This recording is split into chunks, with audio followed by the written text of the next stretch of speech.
Retro Racing Reports from Ascot Park in Los Angeles / Gardena. It actually was in Los Angeles. Across the street near in Gardena. There you go. Hey, 1961 big cars, sprint cars at CRA, at California Racing Association. This program calls them sprint cars and also calls them Indianapolis type racing cars. So go figure. Hey, call them what you will. 1961.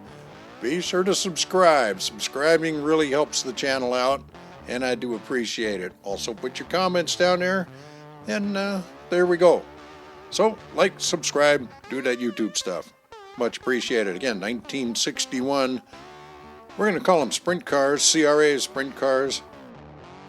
Ascot Recap by Art Loya.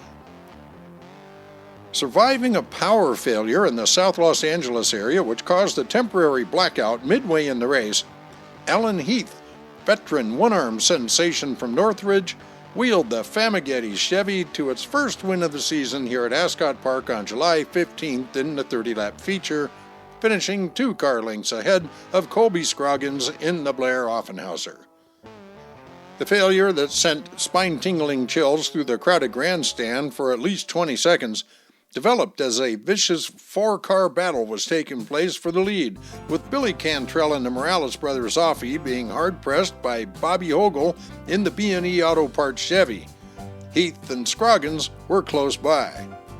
As the power was turned back on, the race was stopped by CRA officials so as to restart the field of 12 cars that, by sheer superb skill of the drivers, miraculously escaped a serious mishap.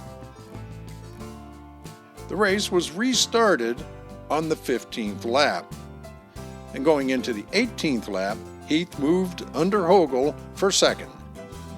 On the 20th time around, Heath thrust his mount ahead of Cantrell for the lead, and 2 laps later, Cantrell, attempting to regain the lead, temporarily locked wheels with Heath as Scroggins simultaneously made his move to go around them both.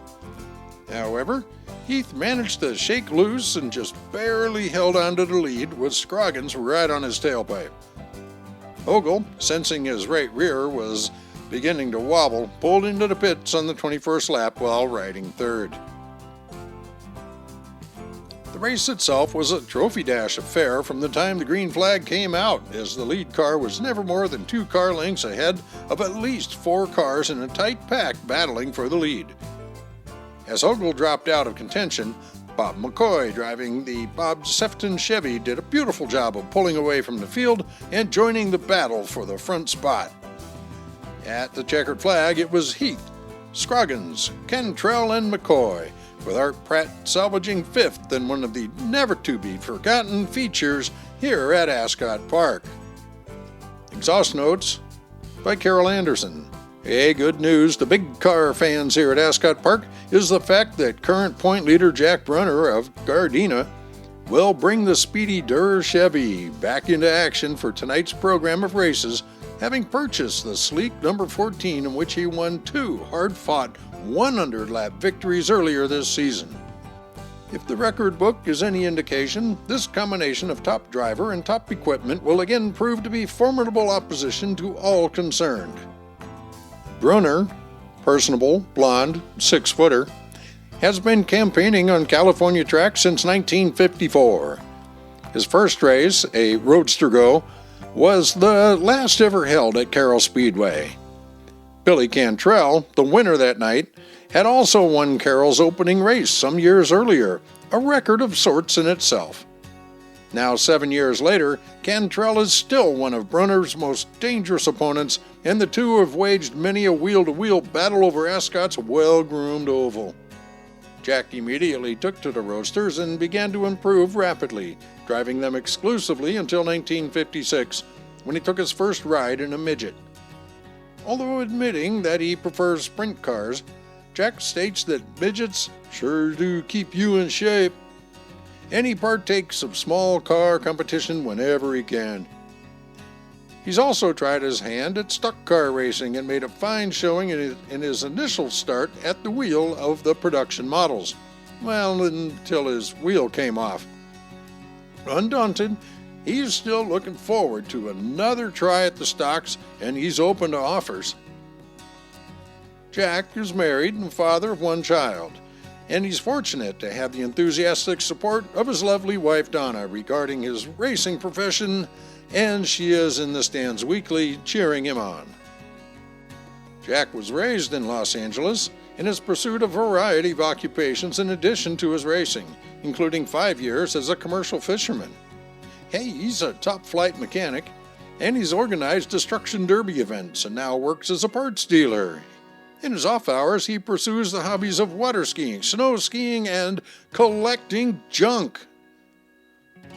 Brunner's racetrack know-how goes beyond the driving and mechanical phases, as the husky jack-of-all-trades worked many long hours on the actual construction of Ascot Park itself. His experience, gained by operating and maintaining the racing surface, has stood him in good stead when choosing gear ratios, tire treads, etc. to make a winning combination. He laughingly admits that his biggest thrill in racing came when the lights went out all over South Los Angeles just 2 weeks ago during the main event. Although power was restored within a few seconds, it seemed an eternity to those competing, and the fact that all cars were safely brought to a halt without damage is convincing tribute to the quick-thinking cool-headedness of every driver involved. When asked what words of advice he'll give to youngsters wishing to pursue a racing career, Brunner answered thoughtfully, "Save your money, build your own car." And with the purchase of the Durr Special, Jack underlines his feelings on this matter. Keep your eye on him tonight when he rolls to the starting line. Jack Brunner will be in there pitching, as always. So there we go. It's an exciting program from 1961. That's July 29th, 1961 from Ascot Park. Be sure to subscribe and like and share this video.